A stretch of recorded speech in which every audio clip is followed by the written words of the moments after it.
নেতাজি যদি ভারতের প্রথম প্রধানমন্ত্রী হতেন তাহলে বর্তমান ভারতবর্ষ কেমন হতো?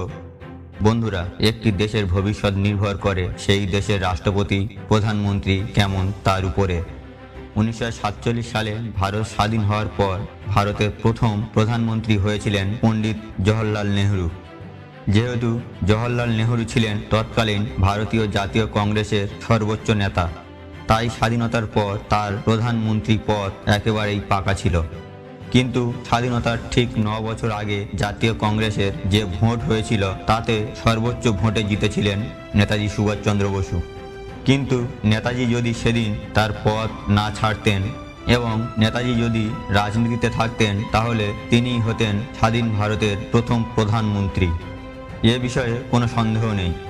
কিন্তু আপনি কি কখনো ভেবে দেখেছেন কি হতো যদি নেতাজি সুভাষচন্দ্র বসু আমাদের ভারতবর্ষের প্রথম প্রধানমন্ত্রী হতেন এবং নেতাজির তৈরি ভারতবর্ষ কেমন হতো?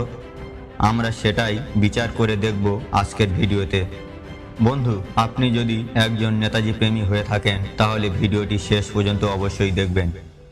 নাম্বার 1, নেতাজি প্রধানমন্ত্রী হলে কি দেশ ভাগ হতো? সত্যিকারের দেশপ্রেমিক নেতাজি সুভাষচন্দ্র বসু নিজের সুবিধার কথা ভুলে গিয়ে ভারতকে স্বাধীন করার জন্য নিজের জীবন উৎসর্গ করে দিয়েছিলেন। তিনি বিশ্বাস করতেন কথাবার্তার মাধ্যমে সত্যিকারের স্বাধীনতা কখনোই আসা সম্ভব নয়। গান্ধীজি ও নেহরুর রাজনীতি ভারতকে স্বাধীন করেছিল, তবে দেশ কার জন্য স্বাধীন হয়েছিল সেটা আমরা সবাই জানি। যাই হোক, দেশ কিন্তু দু টুকরো হয়ে গিয়েছিল। কিন্তু নেতাজি কখনোই এই দেশ ভাগের আইডিয়াকে সম্মতি দেননি। তাই এটা বলা যায় যে তিনি যদি ভারতের প্রথম প্রধানমন্ত্রী হতেন তাহলে কখনো ভারত ভাগ হতো না। বর্তমানে পাকিস্তান, বাংলাদেশ এবং মায়ানমারের কিছু অংশ নিয়ে তৈরি হতো এক বিশাল ভূখণ্ড। তবে হ্যাঁ, দেশ ভাগের আইডিয়া ইংরেজরা বেশ কিছু মানুষের মধ্যে এমনভাবে ঢুকিয়ে দিয়েছিল যে স্বাধীনতার সময় ভাঁ না হলেও স্বাধীনতার পরে দেশে হিংসার পরিমাণ বেড়ে যেত, যার ফলে দেশকে সঠিক পথে চালানো এক প্রকার অসম্ভব হয়ে যেত। তাই নেতাজির সামনে একটা অনেক বড় চ্যালেঞ্জ হয়ে দাঁড়াতো। তাই স্বাধীনতার সময় ভাঁ না হলেও স্বাধীনতার 5 থেকে 6 বছরের মধ্যে দেশ ভাগ হতোই। এবার আপনাদের কাছে আমার একটা প্রশ্ন, আপনার কি মনে হয় যদি নেতাজি ভারতের প্রথম প্রধানমন্ত্রী হতেন তাহলে কি ভারত ভাগ হতো? আপনার মতামত অবশ্যই জানাবেন। নাম্বার 2, দেশের সামরিক শক্তি কেমন হতো? বর্তমানে ভারত পৃথিবীর 4র্থ শক্তিশালী দেশ, আর এই জায়গায় আসতে ভারতের প্রায় 70 বছর সময় লেগেছে। কিন্তু নেতাজি যদি ভারতের প্রথম প্রধানমন্ত্রী হতেন তবে তিনি ভারতের সামরিক শক্তি বৃদ্ধির দিকে শুরু থেকেই যথেষ্ট নজর দিতেন। এখানে আপনাদের জানিয়ে রাখি, ভারত স্বাধীন হওয়ার পর গান্ধীজির অহিংসা নীতির ফলে দেশের আর্মি অতটা শক্তিশালী হয়ে উঠতে পারেনি যতটা হওয়া দরকার ছিল। সেই সময় যদি আমেরিকা, রাশিয়ার মতো কোনো দেশ ভারতকে আক্রমণ করত তাহলে ভারত পুনরায় পরাধীন হয়ে যেত। তাই নেতাজি সুভাষচন্দ্র বসু তার প্রধানমন্ত্রী পদে বসে সর্বপ্রথম দেশকে সুরক্ষিত করার কথা ভাবতেন। তিনি দেশের আর্মির নাম রাখতেন ইন্ডিয়ান ন্যাশনাল আর্মি। আজ স্বাধীনতার 70 বছর পার হয়ে গিয়েছে, কিন্তু আজও ভারত বহু অস্ত্র বিদেশ থেকে কেনে। কিন্তু নেতাজি ভারতের প্রথম প্রধানমন্ত্রী হলে দেশের মতো ডিআরডিও সংস্থা বিভিন্ন অস্ত্রশস্ত্র আবিষ্কার করে এমন সংস্থা অনেক আগেই তৈরি হতো এবং বর্তমানে ভারত সামরিক দিক দিয়ে চায়নাকে পিছনে ফেলে দিত। স্বাধীনতার কিছু বছর পর ভারতের কাছে যখন ইউনাইটেড নেশনের পার্লামেন্টের সিটের অফার আসে তখন ভারতের তৎকালীন প্রধানমন্ত্রী সেই প্রস্তাব ফিরিয়ে দেয় এবং তিনি পার্লামেন্টের সিটের জন্য চায়নাকে মনোনীত করেন। তখন হয়তো ভেবেছিলেন এর বদলে চায়না ভারতের সঙ্গে সুসম্পর্ক বজায় রাখবে, কিন্তু তারপর থেকে চায়না বহুবার ভারতের বিপক্ষে এই ক্ষমতা প্রয়োগ করে চলেছে। তাই এতে সন্দেহ নেই যে নেতাজি থাকলে এমনটা হতো না।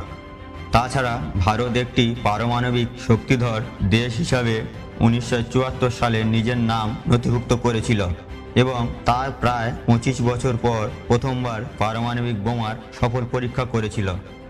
কিন্তু নেতাজি যদি প্রধানমন্ত্রী থাকতেন তাহলে এই পারমাণবিক শক্তি আরও তাড়াতাড়ি ভারতের কাছে চলে আসত। যার ফলে চায়নার মতো দেশ সাহস পেত না ভারতকে আক্রমণ করার। নাম্বার 3, দেশের মানুষকে অনুশাসনের মধ্যে রাখা। নেতাজি একজন খুবই ডিসিপ্লিন ব্যক্তি ছিলেন। সে সময় নেতাজির বন্ধু রাষ্ট্রগুলোর মধ্যে একটি ছিল জাপান। বর্তমানে আপনারা সবাই জানেন যে দ্বিতীয় বিশ্বযুদ্ধের ক্ষয়ক্ষতি পূরণ করেও জাপান আজ কতটা উন্নত। এর প্রধান কারণ হলো জাপানের মানুষরা অনুশাসনের মধ্যে বসবাস করে। নেতাজির এই ধরনের অনুশাসন প্রতিটা ভারতবাসী চেয়েছিলেন, যার ফলে বর্তমানে ভারত হয়ে উঠত জাপানের মতো একটা উন্নত দেশ, যেখানে প্রতিটা ভারতবাসী শৃঙ্খলার মধ্যে থাকত। নাম্বার 4, কেমন হতো স্বাধীন দেশের পতাকা? বর্তমানে আমরা ভারতের যে তিরঙ্গা পতাকা দেখতে পাই সেটি অনেকগুলো পরিবর্তনের মধ্য দিয়ে এসেছে। নেতাজি যখন আজাদ হিন্দ ফৌজ গঠন করেছিলেন তখন যে পতাকাকে স্বাধীন দেশের জন্য বেছে নিয়েছিলেন তার মাঝখানে অশোক চক্রের পরিবর্তে একটি সুতো কাটা চরকা ছিল। বলাই বাহুল্য, নেতাজি যদি ভারতের প্রথম প্রধানমন্ত্রী হতেন তাহলে এটাই হতো স্বাধীন ভারতবর্ষের পতাকা। নাম্বার 5, দেশের সীমানা কেমন হতো? ভারত স্বাধীন হওয়ার পর নেপাল এমন একটি রাষ্ট্র বা দেশ ছিল যে ভারতের সঙ্গে যুক্ত হতে চেয়েছিল, কিন্তু তখনকার ভারতের প্রধানমন্ত্রী এই প্রস্তাব খারিজ করে দিয়েছিলেন। এছাড়াও চায়না যখন তিব্বত দখল করেছিল তখন ভারতের পক্ষ থেকে কোনো রকম বিরোধ হয়নি। সেই চুপ করে থাকা বর্তমানে ভারতের জন্য এক সমস্যার সৃষ্টি করেছে। তিব্বতে জমি থেকে ক্রমাগত চায়না ভারতের সীমানায় সমস্যা সৃষ্টি করছে। যদি নেতাজি ভারতের প্রথম প্রধানমন্ত্রী হতেন তাহলে তিনি নেপালের প্রস্তাবে রাজি হয়ে ভারতকে নেপালের সঙ্গে যুক্ত করে নিতেন এবং চায়না যখন তিব্বত আক্রমণ করত তখন তিব্বতে সাহায্য করার জন্য নেতাজি সবার আগে পৌঁছে যেতেন, যার ফলে তিব্বত আজও একটি স্বাধীন দেশ হিসাবে পৃথিবীর মানচিত্রে স্থান পেত। এছাড়াও দেশ স্বাধীন হওয়ার সময় অনেকগুলি রাজ্য তখনও পর্তুগিজ ফ্রান্সের দখলে ছিল, যেমন গোয়া। তিনি খুব তাড়াতাড়ি নিজের দেশের সঙ্গে যুক্ত করে নিতেন। নাম্বার 6, অর্থনৈতিক দিক থেকে কেমন হতো ভারত? কিছু ঐতিহাসিকদের মতে নেতাজি খুব সোশ্যালিস্ট ছিলেন।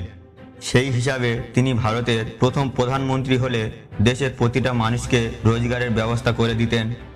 কলকারখানা, শিল্প, চাষাবাদ এই সব দিক দিয়ে তিনি ভারতকে পৃথিবীর শ্রেষ্ঠ দেশ হিসাবে পরিচয় দিতেন। দেশের অর্থ ব্যবস্থার অনেক উন্নতি হতো, যাতে রাশিয়া, জাপান এবং জার্মানির মতো দেশের সাহায্য থাকত। নাম্বার 7, ভারতের শিক্ষা ব্যবস্থা কেমন হতো? নেতাজি এমন একজন শিক্ষিত ব্যক্তি ছিলেন যিনি তৎকালীন ইন্ডিয়ান সিভিল সার্ভিস পরীক্ষায় চতুর্থ হয়েছিলেন, তবে তিনি ব্রিটিশদের চাকুরি করতে চাননি। তিনি মনে করতেন শিক্ষা এমন একটি বিষয় যা দেশকে খুবই তাড়াতাড়ি উন্নতি করতে পারবে। বন্ধুরা, প্রাচীন ভারতে মানে আজ থেকে প্রায় 2000 বছর আগে ভারত শিক্ষা ব্যবস্থায় খুবই উন্নত ছিল। সে সময়ে নালন্দা ও তক্ষশিলার মতো বিশ্ববিখ্যাত ইউনিভার্সিটি ছিল, যাতে দেশ বিদেশ থেকে বহু মানুষ পড়াশোনা করতে আসত। আর নেতাজি ভারতের মর্যাদা ভারতকে ফিরিয়ে দিতে চেয়েছিলেন। তাই বলা যায় নেতাজি যদি ভারতের প্রথম প্রধানমন্ত্রী হতেন তাহলে তিনি শিক্ষা ব্যবস্থার দিকে আরও অনেক বেশি উন্নতি করতেন। নাম্বার 8, দেশের দুর্নীতি আটকানো যেত। একটি দেশ যদি ক্রমাগত দুর্নীতি অর্থাৎ কারাপশনের ভিতরে পড়ে যায় তাহলে সেই দেশ ধীরে ধীরে ভেঙে যেত। ভারত স্বাধীন হওয়ার পর থেকে আজ পর্যন্ত কারাপশনের সঙ্গে লড়াই করে আসছে, যেখানে ভারতের বহু নেতা মন্ত্রী নিজেদের স্বার্থে দেশের ক্ষতি করে যাচ্ছে। বর্তমানে প্রমাণ থাকা সত্ত্বেও বহু নেতা মন্ত্রী আইনের চোখে ফাঁকি দিয়ে ঘুরে বেড়াচ্ছেন।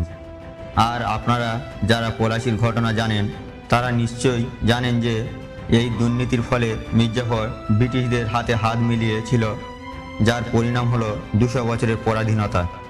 তবে নেতাজি এমন একজন ব্যক্তি ছিলেন যিনি সব কিছুর ঊর্ধ্বে দেশকে রাখতেন।